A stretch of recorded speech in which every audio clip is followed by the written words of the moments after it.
Hello, I'm Dr. Amruta Karande Patil, consultant psychiatrist in Pune Hospital and Research Center. 24th May is World Schizophrenia Awareness Day. Because of lack of knowledge, ignorance, and stigma, patients with schizophrenia and their families often suffer from delayed care and social ostracism. Today, I would like to share a few facts on schizophrenia. Schizophrenia is a brain or neurological disorder manifesting behavioral symptoms due to brain's internal pathophysiology. It affects various components of brain causing neurochemical imbalance, especially dopamine imbalance.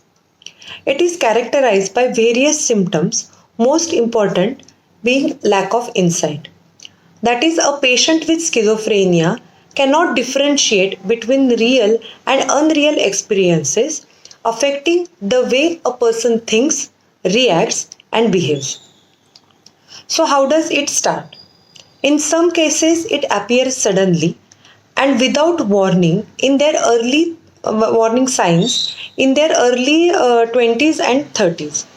But for most, it comes on slowly with subtle warning signs characterized by gradual decline in functioning, getting irritable with or without stressor, then getting socially withdrawn, neglecting personal care, etc. This early phase, called as a prodromal phase, starts long before the first severe episode. Then comes the acute phase, where there is a presence of one or more of five symptoms for at least 1 month over the period of 6 months duration. So these symptoms are delusion, that is a firm and false belief on the evidence, on the contrary to the evidence provided. Then hallucination, there is an abnormal perception in any sensory modalities. For example, hearing unreal voices, then seeing things which do not exist, and then disorganized behavior or speech, irrelevant answers to question asked, illogical thinking, then incoherent speech, bizarre behavior, and inappropriate emotional response. Negative symptoms include lack of interest in surroundings, lack of initiation, lack of energy, lack of motivation, and lack of emotions, inability to feel pleasure. Apart from these positive and negative symptoms, there are cognitive symptoms, affective symptoms, then aggressive symptoms too. These symptoms vary dramatically from person to person and may change over the time. So let's come to the treatment modalities. Role of medication is utmost important, as I mentioned earlier that it is a neurological disorder causing neurochemical imbalance. So to correct this imbalance, the medication will help.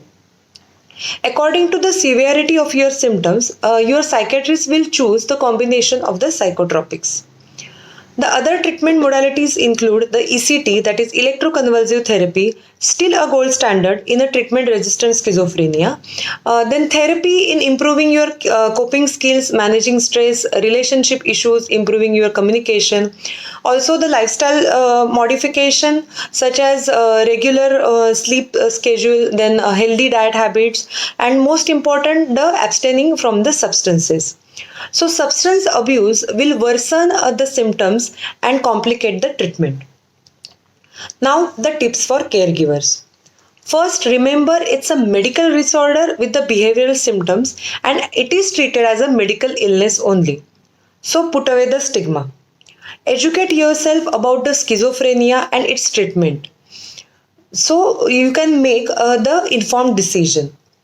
Set realistic expectation regarding the patient's complete recovery and quality of life. Patient may resist seeing a psychiatrist out of fear of being judged or being labeled crazy. You can suggest a visit in order to deal with the specific symptoms such as inability to sleep or lack of energy. Try to educate the patient about the schizophrenia and need for the regular medications from time to time. Accompany them for regular follow-ups. Encourage them to join the support group. Start building your own support system of your family members, the close friends to help in time of crisis. Now, relapse can occur mostly when patient stops medication or he's taking medication in very smaller dosage or taking irregularly. But it can occur even when one is taking the medications as prescribed. You may be able to prevent a full-blown crisis by recognizing a warning signs and taking immediate steps. Now, how to handle a crisis? Remember that you cannot reason a person with acute psychosis. The person may be terrified by their own feelings of loss of control. So speak quietly and calmly. Sit down and ask the person sit down as well. Don't express irritation or anger. Do not shout or threaten. Ask what is wrong and accept what is he or she is going through.